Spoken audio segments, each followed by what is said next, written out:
చాలామంది కారు కొనాలని డిసైడ్ చేసిన తర్వాత ఒక డౌట్ ఉంటుందనమాట. కన్‌ఫ్యూజన్ ఉంటుంది. ఏ టైప్ ఆఫ్ కార్ కొనాలి? అంటే ఏ సైజులో కొనాలి? హ్యాచ్ బ్యాకా? సెడానా? లేకపోతే ఇప్పుడొస్తున్నాయి గదా! ఫేక్ ఎస్‌యూవీలు అవ్వా? లేకపోతే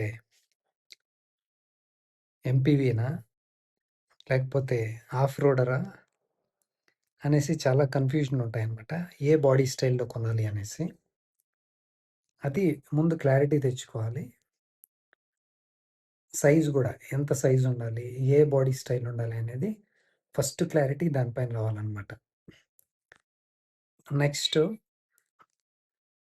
ఎంతమంది ట్రావెల్ చేస్తారు ఆ కార్‌లో? ఇద్దరా? ముగ్గురా? నలుగురా? 5 మందా? బేస్డ్ ఆన్ థాట్ మీరు సైజ్‌ని సెలెక్ట్ చేసుకోవాలి. దానికి సరిపడా బూట్ స్పేస్ కూడా ఉండాలనమాట. కాబట్టి సైజ్ అనేది చాలా ఇంపార్టెంటు. ఏ సైజ్ కావాలి? ఎంతమంది ట్రావెల్ చేస్తున్నారు అనేది ప్లాన్ చేసుకోండి. నెక్స్టు ఎన్ని కిలోమీటర్లు తిరుగుతారు పర్ డే, పర్ మంత్? అది కూడా కాలిక్యులేట్ చేసుకోండి. యూ నో ఎందుకు అంటే మీరు ఏదైనా కొనేటప్పుడు ఒక బడ్జెట్ ఉంటుంది కదా! దాన్నే కూడా కొన్న తర్వాత దాని మెయింటెనెన్స్‌కి, మైలేజ్ పెట్రోల్‌కి దానికి అది రిలేటెడ్ కాబట్టి మీరు ముందే డిసైడ్ జేసుకోవాలి. ఎన్ని కిలోమీటర్లు తిరుగుతాను పర్ మంత్‌కి. దాన్ని బట్టి మీరు పెట్రోల్ కారా? డీజిల్ కారా? సీఎన్‌జీనా? లేకపోతే ఎలక్ట్రిక్ కారా?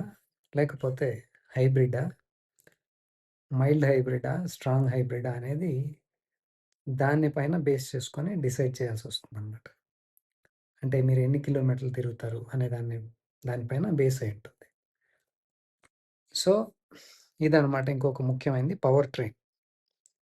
సో, కొద్దిమందికి తెలియకుండా తక్కువ కిలోమీటర్లు తిరిగేటప్పుడు కూడా సీఎన్‌జీ కొనేస్తా ఉంటారు.